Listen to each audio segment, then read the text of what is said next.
속아요. 그러니까 확인 설명 의무에 대해서는 그림으로 꼭 우리가 연습을 해왔습니다. 그래서 이 토지를 갑이 갖고 있어요. 을과 거래하시는데 이 거래를 A가 소개한다. 그래서 누차 제가 이제 강의를 할 때 개업공인중개사는 중개 의뢰받은 경우는 중개가 완성되기 전이라고 그랬죠? 완성된 때가 아니에요. 그러니까 읽으면서 체크하면서 읽어야 돼요. 완성되기 전에 이를 취득하고자 하는 중개 의뢰인이에요. 취득 의뢰인 체크하면서 가야 되고요. 성실 정확하게 설명을 하고 해요. 하거나 아닙니다. 설명을 하고 그 근거 자료를 제시해야 한다 그랬어요. 그래서 근거 자료 제시까지만 하면 되지 교부하려면 없는 거죠. 이게 25조 제1항. 그러니까 읽으시면서 개업공인중개사는 중개 의뢰받은 경우 중개 완성되기 전 체크하고 이를 취득하고자 하는 의뢰인 체크하고 설명을 하고 근거 자료를 제시한다. 그렇게 읽으셔야 된다. 그래야 답이 바로 보여요. 자, 그러면 여기서 확인 설명은 개공이 부담하는 의무인데 소공도 할 수 있죠. 중개 보조는 할 수 없어요. 다만 소공이 할 때는 성실을 정확하게 설명해야 되죠. 이 점 이해되시고. 자, 그다음에 확인 설명서 작성 교부 보존의 의무인데 이제 중개가 완성이 되면 거래계약서를 작성하는 때 확인 설명서를 작성하는 거예요. 그러면 확인 설명서의 작성 시기는 언제다? 거래계약서 작성 시에. 이때 작성하고 당사자에게 교부한다고 그랬어요. 거래 당사자 교부는 쌍방을 얘기하죠.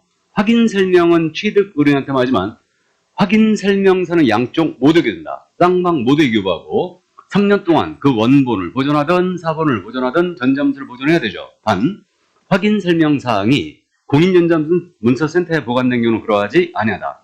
요거는 전자계약을 했다는 얘기죠. 그러니까 부동산 전자계약 시스템을 통하여 계약을 했다면 이때는 자동 보관되기 때문에 별도의 보관 의무가 없습니다. 그럼 역시 확인 설명서 작성 의무의 주체는 누구다? 개공이에요. 그럼 핵심 중개인이 두 번째고, 그래서 이제 요 개공은 의무가 있고요. 작성 교부 보존 의무가 있고, 소공은 의무가 있는 건 아니죠. 할 수 있다. 자, 그 다음 이제 작성된 확인 설명서는 서명 및 날인을 하는데, 자, 이제 서명 및 날인 떴어요. 그럼 개공은 무조건 해주셔야 되고, 법인의 경우는 대표자고 김삼선 누가 해야 된다? 책임자가 해야 되고, 그래서 서명 및 날인을 하되 중개 행위를 한 소속공사가 있다. 그럼 그자가 함께 서명 및 날인을 하는 거죠. 그래서 서명 및 날인은 여러분들 떴잖아요. 무조건 체크하면서 읽어야 돼요. 그럼 확인 설명서와 거래계약서는 서명 및 날인이죠. 서명 또는 날인이 아니다. 이 점 꼭 주의를 해주시고요. 그래서요, 중개가 완성되기 전이었잖아요. 확인 설명할 의무. 중개가 완성된 후잖아요. 설명서를 작성, 교부하는 의무. 이렇게 두 가지로 나눠져 있는 거예요. 그래서 이 정도 이제 감 잡고요. 자, 그럼 이제 어떤 사항을 확인 설명해야 될까? 바로 이 문제인데, 확인 설명 사항입니다. 요건 우리가 기권 거수, 공시면, 환지세 이렇게 암기했죠. 기권 거수, 공시면, 환지세 이렇게 이제 암기했어요. 그래서 확인 설명 사항에 대해서 이게 확인 설명 사항이냐 아니냐 이건 잘 묻지 않습니다. 그러나 이걸 암기하는 주된 목적은 확인 설명서에 들어가는 내용을 우리가 기억해야 되거든요. 그리고 확인 설명 사항이 서면화된 게 확인 설명서니까 여기에 들어가는 내용이 바로 확인 설명 사항을 기초로 하고 있다. 그래서 기권 거수, 기권한 사람은 거수하여 공시하면 환지세를 면해주겠다. 이렇게 얘기합니다. 기권 거수, 공시면 환지세. 기본적인 사항입니다. 권리관계 사항입니다. 거래 정맥 설명해야 돼요. 중개 보수 및 실외계획과 산출액 설명해야 되고, 공법상 이용자 및 거래 규제, 시설물의 상태, 벽면 도배 상태, 환경 조건, 입지 조건, 취득 관련 조서인데, 자, 환경 조건은 일조소음 진동이라는 거 암기하고 있죠. 확인 설명서 서식에서 유일하게 환경 조건 기재란이 있는 서식은 주거용뿐이다. 꼭 기억하고 있어야 되고, 그 다음에 입지 조건은 도로, 대중교통수단, 주차장, 교육시설, 판매시설, 의료시설이죠. 그러니까 판매시설, 교육시설. 이해되셨죠? 얼마나 떨어져 있는가 설명해야 되고, 그 다음 이제 취득 관련 조사인데 설명사항을 물을 때는 이 부분을 제일 잘 물었었어요. 그러니까 취득 의뢰인한테 브리핑하니까 당연히 취득과 관련된 조세의 종류 및 세율까지만 설명한다. 그러니까 취득세, 농어촌 특별세, 지방교육세를 설명하는데 세율까지만 간다. 세율. 그러면 양도 관련 조세는 설명 의무가 있어요? 없어요? 없어요. 그 다음에 이전 관련 조세도 설명 의무가 없습니다. 종전의 중개업법 시에는요 이 부분을 아주 잘 물었어요. 근데 현재는 잘 안 묻고 있으니까 이해만 해주세요. 자, 그럼 우리가 지난주에 전속계약을 체결한 개공이 공개할 정보를 공부했는데 공개할 정보가 확인 설명사항과 이게 대동소이하다고 했죠. 차이점만 기억했어요. 그래서 권리자의 주소, 성명 등 인적사항에 대한 정보는 공개하면 안 된다고 그랬죠. 그다음에 공시가는 확인설명사항에 명문은 없잖아요. 명문은 없는데 공시가는 공개하게 돼 있고, 다만 임대차의 경우는 공시가를 공개하지 아니할 수 있다라고 했어요. 그리고 수세는 제외됐죠. 공개할 정보에서 수세.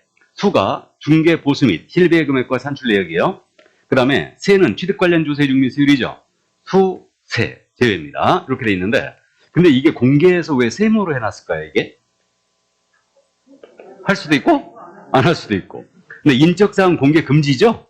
그러니까 X예요. 그래서 요 네 가지만 우리가 딱 기억했거든요. 차이점만 기억했기 때문에 기억이 없는 것은 공개할 정보예요. 올해 공개할 정보 물어볼 가능성 크다고 그랬죠. 그러니까 반드시 기억을 꺼두시고, 수세는 잘 안 물어봐요. 인적사항 공시가를 잘 묻는다고 그랬습니다. 그러면 기억이 없는 건 모두 공개 정보다. 그러면 중개도 상물을 특정하기 위해 필요한 사항이에요. 특정하기 위해 필요한 사항. 공개 정보 맞아요? 공개할 정보에서는 기본적인 사항이라고 안 돼 있고 특정하기 위하여 필요한 사항이라고 돼 있죠. 그러니까 공개할 정보 맞고, 입지 조건 공개해야 돼, 안 해야 돼? 해야 되고, 환경 요건 공개해야 되죠. 벽면 도배 상태도 공개해야 되죠. 이해되십니까? 그래서 이제 우리 기억이 없는 것은 공개하는 거다. 그렇게 이해하시면 돼요. 자, 그러면 확인 설명 사항을 다 봤고요.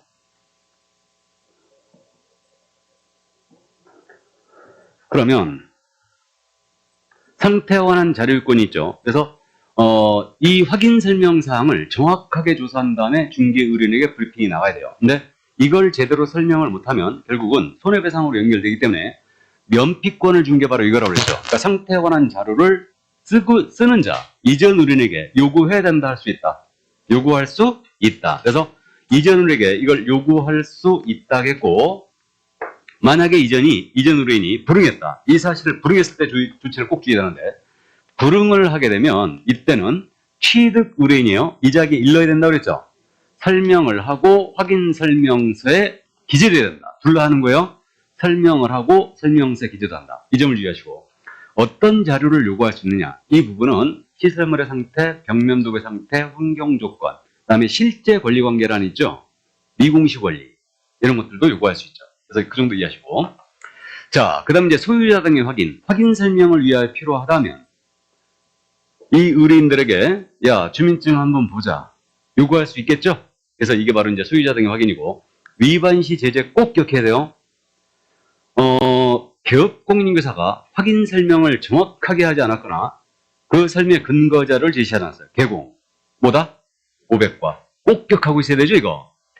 근데 설명서를 개공이 작성 교부를 안 했거나 보존을 안 했거나 서명 및 날인을 안 했어요. 이건 서류 관련 의무 위반이죠. 그럼 서류 관련 의무 위반은 뭐다? 업무정지. 전속 중기계약서 3년 보존 안 했거나 교부를 안 했거나 설명서 교부 안 했거나 보존 안 했거나 서명 및 날 안 했다. 거래계약서 교부 안 했거나 보존 안 했거나 서명 및 날 안 했다. 모두 업무정지. 다. 그래서 이제 그 점 이해해 주시고요. 그래서 요거 확인 설명 의무를 개공 위반은 500과 소공 위반은 뭐예요? 자격 정지다. 꼭 구분해야 된다. 기억 반드시 해 두셔야 된다. 자, 그래서 이제 제재까지 다 봤고요. 그럼 확인 설명 관련 판례. 중요한 거 몇 가지는 기억하고 가야 되죠. 그럼 확인 설명 관련 판례는 근저당이 설정되어 있어요. 아주 잘 묻는 이 판례죠. 근저당이 잡힌 경우는 권리자가 누구고, 채권 체계액이 얼마인지 손님한테 브리핑 나와야 되죠. 등기상 증명서 제시하면서 브리핑 나가야 되는데, 이거 쭉 갚아나왔고 현재 남은 금액, 이것을 실제의 피담보채액이라고 그러죠. 그럼 실제까지는 설명할 의무가 있다 없다?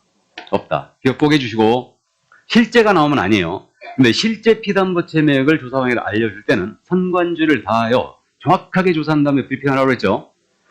자, 다음에 다가구 주택 중개할 때 확인 설명. 이거는 너무 판례가 길기 때문에 제가 제목만 붙여놨어요. 근데 이 사건 알고 있죠? 다가구 주택입니다. 19세대까지 들어갈 수 있다고 그랬는데 다가구 주택의 일부를 중개한다. 그럼 먼저 들어온 임차인들의 자료를 임대인한테 요구해야 된다고 그랬죠.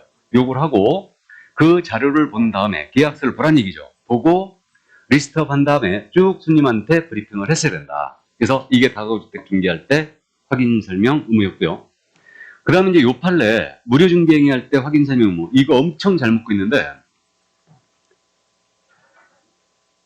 개업공사가 의뢰인이 우리 개업공사에게 소정의 중개 보수를 지급하지 아니했다고 해서 확인 설명 의무와 이에 위반한 후에 손해배상 의무가 면제된다 안 된다? 안 된다. 그래서 무상 중개를 하더라도 확인 설명 정확히 해야 되죠. 손해배상 책임도 있죠. 그러니까 우리 법은 적용이 된다는 걸 이해하고 있어요. 그래서 엄청 잘 내는 판례니까 이해해 주시고. 그 다음에 이제 마지막으로 상가 건물 임대차 중개할 때 확인 설명 의무인데, 그 상가 건물 임대차를 중개할 때는 그 임차인이 우선 변제권을 취득할 수 있는가, 대항력을 취득할 수 있는가, 그러니까 상가 임대차 법상 보호를 받을 수 있는가, 이런 부분들에 대하여 정확하게 브리핑을 하라고 했죠. 그리고 그 사항에 대하여 우리 확인 설명서상에서 실제 권리관계 또는 공시되지 않은 물건의 권리사항란 있죠. 실제 권리관계란에다가 이거 기재를 하라고 그랬죠. 다. 그래서 여러분들 실무 가셔갖고 중개하실 때요, 임대차 중개할 때 있지 않습니까? 임대차 중개할 때 그 주거용 서식에서 이제 9번란이죠. 9번란에 그 주택임차인이 대항력을 취득할 수 있는가, 이런 것도 모두 기재를 해줘야 돼요. 그래서 이제 그 정도 이해해 주시고요.